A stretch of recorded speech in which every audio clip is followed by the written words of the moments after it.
पुण्याच्या फॅमिली कोर्टाच्या त्या मॅरेज रजिस्ट्रारच्या केबिनमध्ये जणू वेळ आणि श्वास एका सेकंदासाठी पूर्णपणे गोठून गेले होते. दारात उभा असलेला तो माणूस, वाढलेली दाढी, अंगावरचे अत्यंत साधे कपडे आणि डोळ्यातील ते अथांग अश्रू घेऊन हुबेहूब आदित्यच उभा होता. त्याच्या तोंडातून निघालेले ते शब्द, "मी आलोय, तुमचा आद्या जिवंत आहे," संपूर्ण खोलीत एखाद्या महाविस्फोटासारखे घुमले. वेदिकाच्या हातातील लग्नाचा हार जमिनीवर गळून पडला. जणू तिचे संपूर्ण आयुष्यच पुन्हा एकदा विस्कटले होते. तिच्या दोन्ही हातांनी तिने स्वतःचे तोंड दाबले होते. तिचे डोळे इतके मोठे झाले होते की तिच्या डोळ्यातून घळाघळा अश्रू वाहू लागले. शरीरातील रक्त पूर्णपणे थंड पडले होते. ती केवळ एका सुन्न आवाजात ओरडली, "आदित्य!" आणि तिच्या पायातील ताकद संपल्यामुळे ती जमिनीवर कोसळणार तेवढ्यात तिने बाजूच्या टेबलचा कोपरा घट्ट पकडला. आईची अवस्था तर सर्वात जास्त दयनीय झाली होती. पोटचा गोळा, आपला एकुलता एक मुलगा, ज्याला मृत मानून त्यांनी गेली 2 वर्षे रोज देवासमोर अश्रू गाळले होते, तो आज साक्षात समोर उभा राहिलेला पाहून त्यांच्या हृदयाला तो प्रचंड आनंदाचा आणि आश्चर्याचा धक्का सहन झाला नाही. त्यांनी आपल्या छातीवर हात ठेवला. त्यांच्या तोंडातून एक अस्पष्ट सुस्कारा निघाला आणि त्या सोफ्यावरच मरणप्राय अवस्थेत शुद्ध हरपून कोसळल्या. बाबांच्या हातातील लाकडी काठी जमिनीवर खाडकन पडली. ते त्या क्षणाला आपल्या मुलाला पाहून एका अनामिक ताकदीने व्हीलचेअरवरून थरथरत उभे राहिले. त्यांचे दोन्ही हात हवेत कापत होते. ते रडत रडत ओरडले, "आद्या, माझा आद्या जिवंत आहे.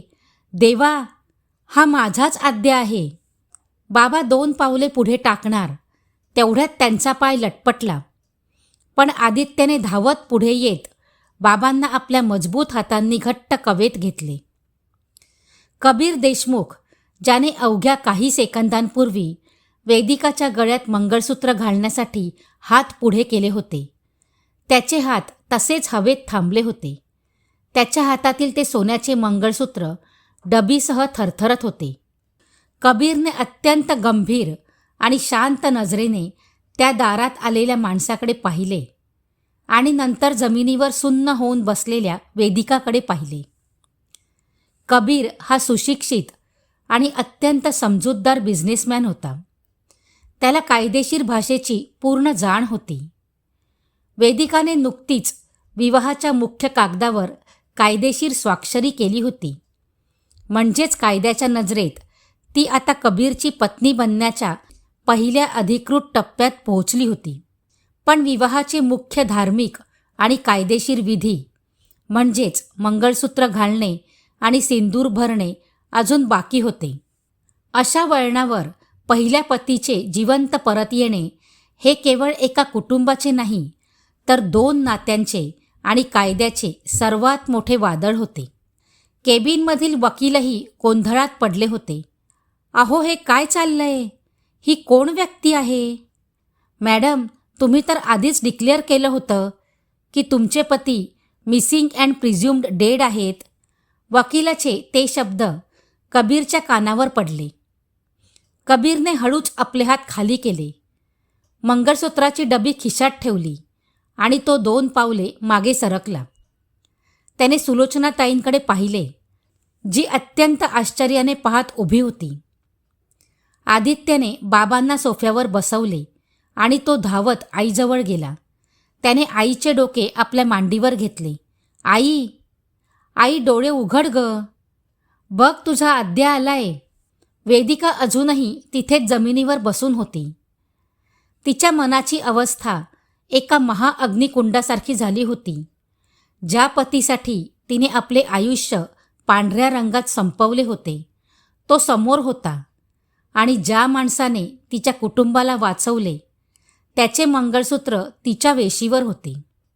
हॉस्पिटलच्या इमर्जन्सी वॉर्डबाहेर सर्वजण अत्यंत चिंतेने उभे होते.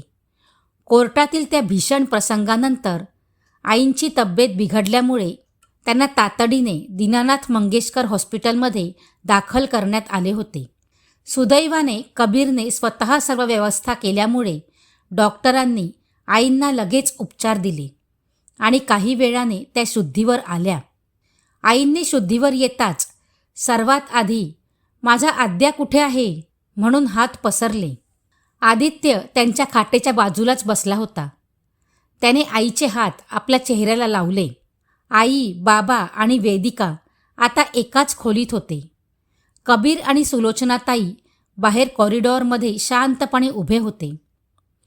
सर्वांच्या मनात आता एकच सर्वात मोठा आणि जीवघेणा प्रश्न होता. आदित्य, तू गेल्या 2 वर्षांपासून कुठे होतास? आणि जर तू जिवंत होतास तर आपल्या कुटुंबाकडे का परत आला नाहीस? आदित्यने एक दीर्घ श्वास घेतला. त्याचे डोळे पुन्हा एकदा भरून आले. त्याने बाबांचा हात पकडला आणि सांगायला सुरुवात केली. बाबा, त्या मुसळधार पावसाच्या रात्री जेव्हा मी मुंबईहून पुण्याकडे येत होतो तेव्हा खंडाळा घाटात माझ्या गाडीला त्या मोठ्या ट्रकने भीषण धडक दिली. माझी कार खरोखरच 500 फूट खोल दरीत कोसळली होती. गाडी दरीत कोसळताना माझं डोकं एका मोठ्या खडकावर आदळलं आणि मी गाडीबाहेर फेकला गेलो. गाडी खाली जाऊन पेटली. म्हणूनच पोलिसांना तिथे फक्त जळालेली गाडी मिळाली, माझा मृतदेह नाही. मी दरीच्या एका कोपऱ्यात झाडाझुडपात बेशुद्ध अवस्थेत रक्ताच्या थारोळ्यात पडलो होतो. दुसऱ्या दिवशी सकाळी तिथून जाणाऱ्या काही स्थानिक आदिवासी आणि मजुरांनी मला पाहिले. मी जिवंत होतो, पण माझ्या शरीरावर आणि डोक्यावर गंभीर जखमा होत्या. आदित्यने पुढे सांगितले, त्या गरिबांनी मला जवळच्या एका लहान शासकीय जिल्हा रुग्णालयात दाखल केले. तिथे माझ्या डोक्यावर मोठी शस्त्रक्रिया झाली. मी सुमारे 4 महिने पूर्णपणे कोमामध्ये होतो. जेव्हा मी कोमामधून बाहेर आलो तेव्हा मला माझे स्वतःचे नाव, माझे घर, माझे आईबाबा आणि माझी वेदिका काहीच आठवत नव्हते. होय बाबा, मी माझी संपूर्ण स्मरणशक्ती गमावून बसलो होतो. माझ्या खिशातले पाकीट आणि फोन अपघातात दरीतच कुठेतरी गहाळ झाले होते. त्यामुळे माझी ओळख पटवणे कोणालाच शक्य नव्हते. त्या शासकीय रुग्णालयातील एका वृद्ध मजुराने मला स्वतःच्या घरी नेले. त्यांनी मला आसरा दिला.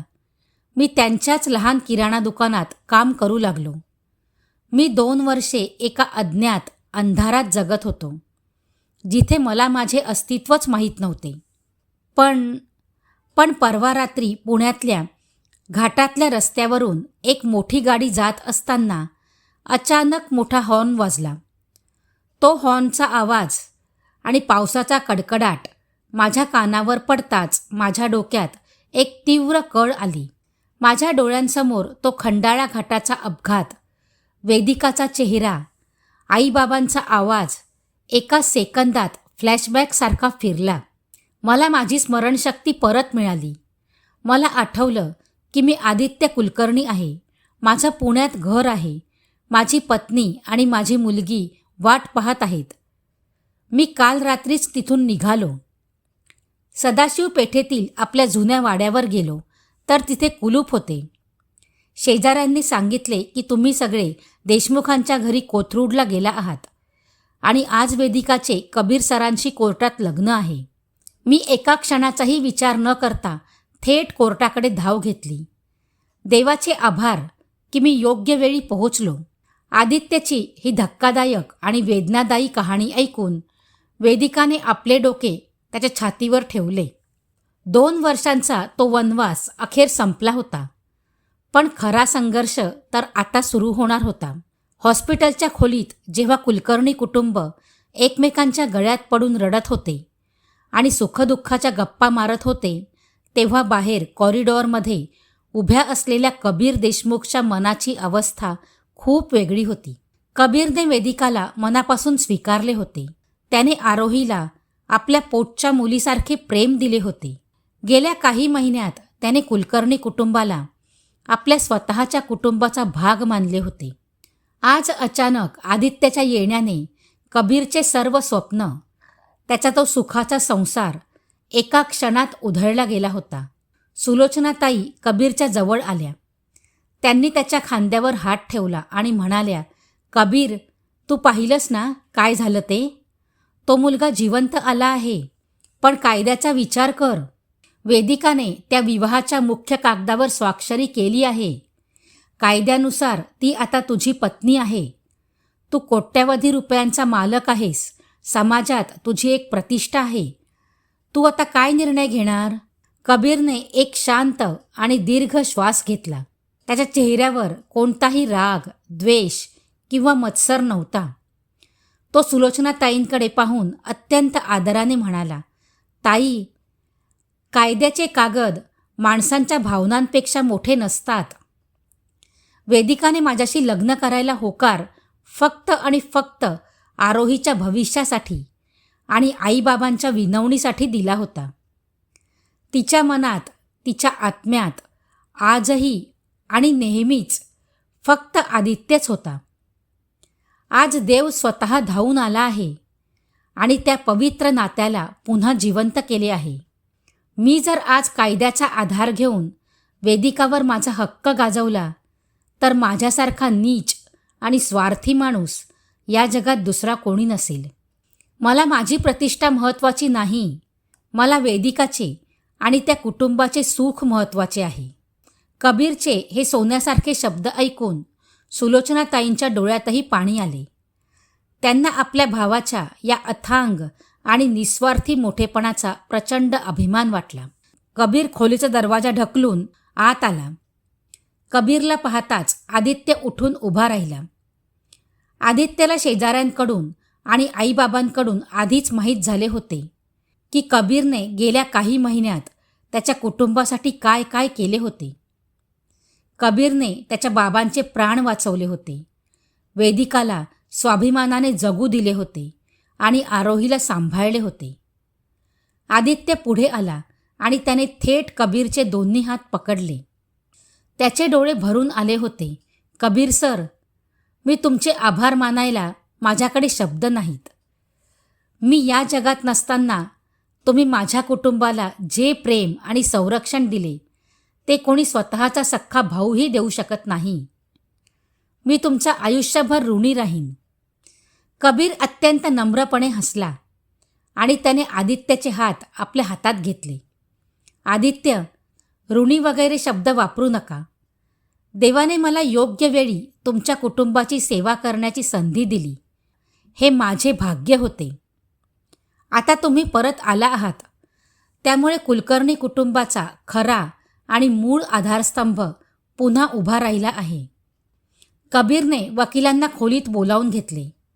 वकिलांनी सांगितले की जरी वेदिका मॅडमने कागदावर स्वाक्षरी केली असली तरी लग्न कायदेशीररित्या पूर्ण झाले नव्हते, कारण मंगळसूत्र आणि सिंदूर भरणे बाकी होते आणि आता पहिल्या पतीचे जिवंत असणे सिद्ध झाल्यामुळे हे दुसरे लग्न कायदेशीररित्या पूर्णपणे रद्द मानले जाईल.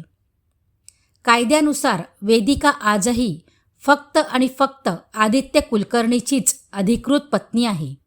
वकिलांनीच हे सांगितल्यामुळे कायदेशीर पेच सुटला होता, पण कबीरचे हृदय मात्र आतून कुठेतरी एका अनामिक वेदनेने रडत होते, जे त्याने कोणालाच दाखवले नाही. आईंना हॉस्पिटलमधून 2 दिवसांनी डिस्चार्ज मिळाला. कबीरने स्वतःच्या मोठ्या गाड्या पाठवून कुलकर्णी कुटुंबाचा सर्व सामान आणि त्यांना घेऊन पुन्हा एकदा सदाशिव पेठेतील त्यांच्या जुन्या वाड्यावर सोडण्याची व्यवस्था केली.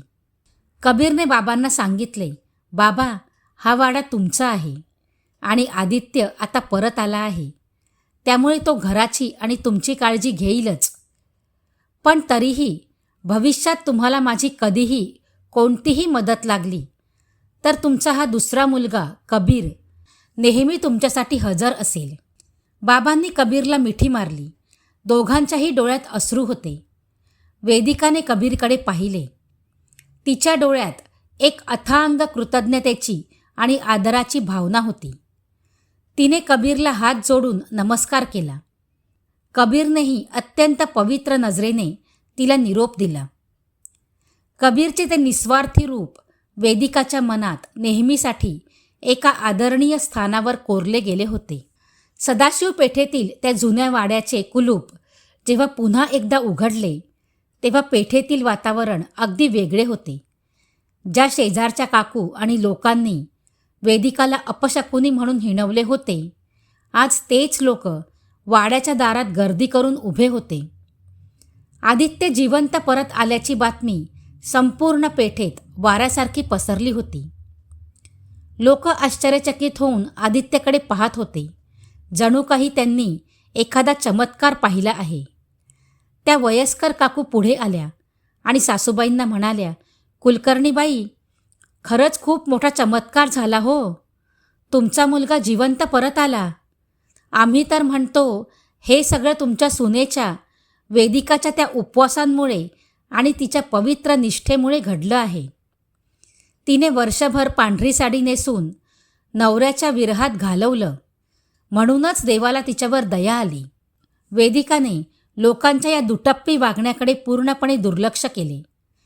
तिच्यासाठी लोकांचे शब्द महत्त्वाचे नव्हते. तिच्यासाठी तिचा आदित्य जिवंत असणे हेच जगातील सर्वात मोठे सुख होते. जेव्हा आदित्याचा अपघात झाला होता तेव्हा आरोही अवघ्या 3 वर्षांची होती. ती खूप लहान होती, पण आता ती 5 वर्षांची समजूतदार मुलगी झाली होती.